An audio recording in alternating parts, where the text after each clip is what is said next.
మరి లోకల్లో ఎన్ని రంగులున్నాయి? అవి ఎలా ఉంటాయి?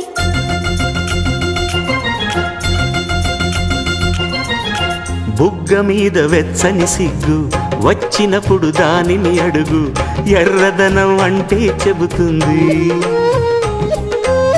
పెదవి కొమ్మ పూసిన పువ్వు అందమైన నీ చిరునవ్వు, తెల్ల రంగు అట్టా ఉంటుంది.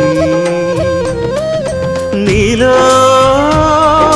నిలువున పులకలు రేగిన వేళ నువ్వే పచ్చని పైరువు అవుతావమ్మా. దిగులు రంగే నలుపు అనుకో, ప్రేమ పొంగే పసుపు అనుకో. భావాలను గమనిస్తుంటే ప్రతి రంగును చూస్తున్నట్టే, చూపులు ఎవరివైనా చూపించే లోకం ఒకటి. నేస్తమా ఇద్దరి